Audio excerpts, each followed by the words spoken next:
I don't live much of an exciting life, but whenever people ask me for a scary story, this is the one I tell. I was 15 at the time, about to start my sophomore year of high school. I grew up in a typical beach town, packed with tourists during the summer, but a ghost town as soon as the season ended. The bars and restaurants all closed down, and it's just the locals, the sky, and the ocean. If you've never been down the shore during the off-season, I would strongly recommend it. It's one of the strangest yet most calming feelings you can get from this life. As cliché as it sounds, our house is on a street called Surf Avenue, and it's only a block from the beach. Funny enough, I know how to surf. It would honestly be pretty pathetic if I lived on a street called Surf Avenue without even knowing how to do it. I'd lived there my whole childhood, so the boardwalk and sand had always been a part of my routine. Damn near part of my personality, to be honest. I don't live in that specific house anymore, but the property has stayed in the family, so it still feels like a piece of me. At the time, I was on my high school varsity cross-country team, and I was kind of obsessive about staying in shape, even during the off-season. Summers get insanely hot down the shore, so I usually ran super early in the morning or late at night, times when I wouldn't melt in the heat or have to be that jerk weaving in between tourists. That night, I decided to go for a late-night run.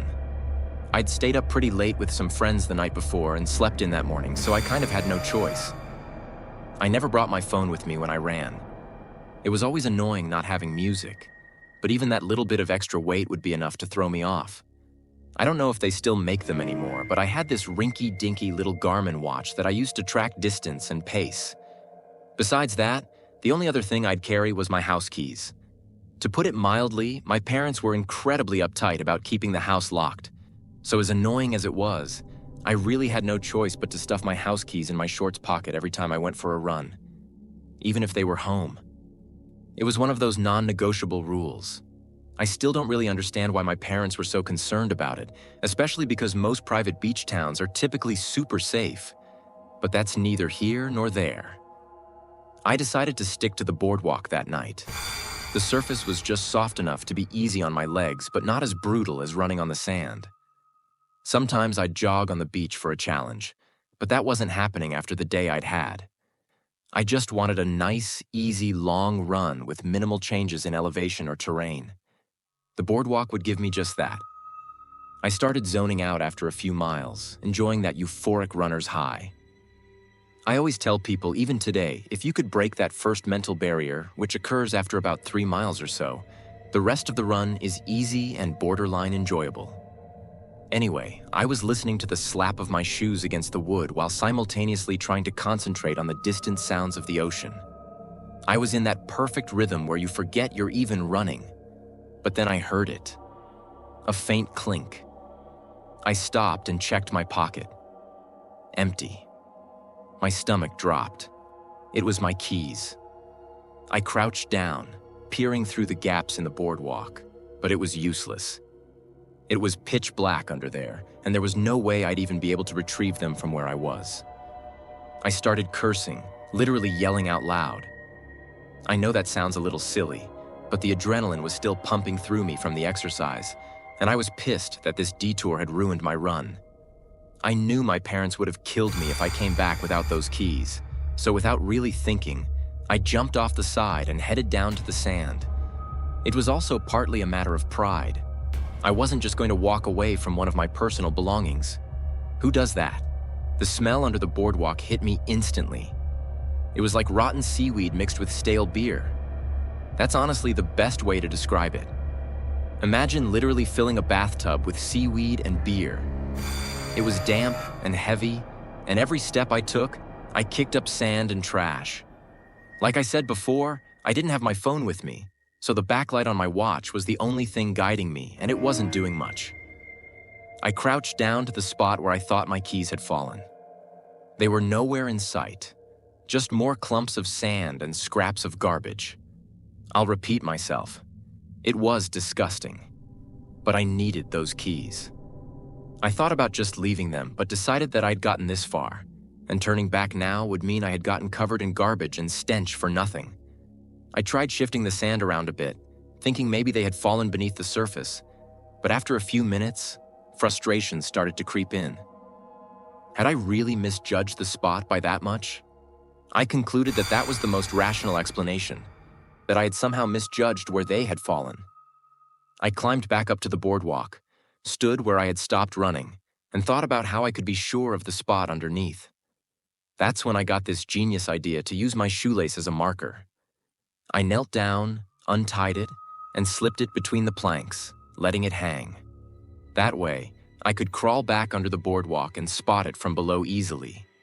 As I was standing back up, something tugged on the lace and it instantly disappeared into the crack. Not a breeze, not me moving weirdly, something from below. I couldn't believe my eyes. I was literally in shock. Someone had pulled it. I took a step back and stared at the spot where my shoelace had just been. There was someone underneath the boardwalk. I instantly put two and two together. Whoever was under there probably had my keys too.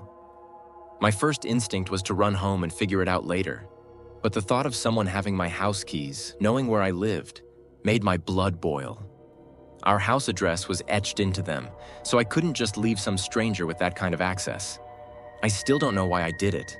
Call it stupid teenage confidence.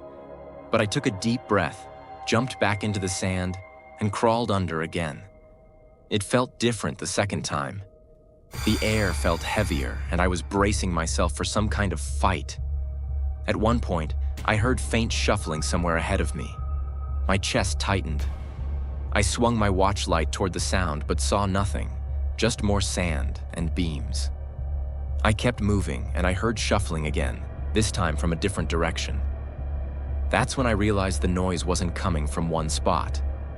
There were multiple people under there. That was enough for me. Common sense struck me in the face like a freight train.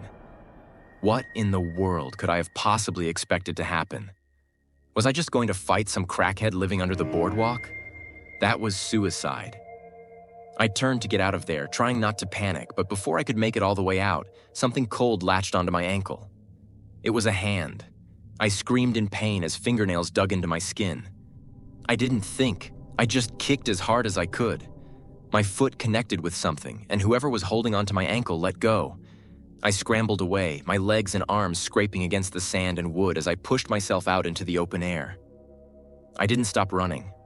I sprinted straight back to my house. When I reached the front door, I pounded on it until my dad opened up. To say he was pissed would be a massive understatement. He was livid. I was surprised he didn't get physical with me. Before he could fully flip out, I explained everything. The keys, the shoelace, the people under the boardwalk. The commotion woke my mom up, who was furious at first. But when she saw the marks on my ankle, her expression shifted to something closer to fear. My dad didn't waste time. He called the police, and the next morning, we had a locksmith come out and change all the locks on the house. For a couple of days, things felt normal again. I figured that was the end of it. Just a weird, messed up night that I'd try to forget. But then, a few mornings later, I woke up to loud knocking at the front door. It was early, way too early for visitors. I sat in bed for a while, waiting for my parents to go deal with it. When neither of them did, I decided to do it myself. So I pulled on a hoodie and went downstairs. I looked through the peephole, but there was no one there. Confused, I opened the door, looking around. There was no one in sight. I glanced around the street. No cars, no people. Right when I was about to close the door, I noticed something out of the corner of my eye. Sitting on the doormat was a shoelace. My shoelace. The one from that night. I slammed the door shut without another thought. We got a security system installed that afternoon. For weeks afterward, my family lived in constant fear, but nothing ever happened after that. When I think back to this experience, I still can't rationalize the events that took place. Even though I don't live in that house anymore, it still kind of creeps me out that some random stranger knows where our beach house is. Days later, my shoelace appeared on my doorstep. A chilling reminder that whatever was under the boardwalk knew where I lived. To this day, I can't explain what happened. But one thing's certain, some secrets are better left buried. If this story sent chills down your spine, don't keep it to yourself. Like, share, or subscribe for more tales that'll keep you up at night.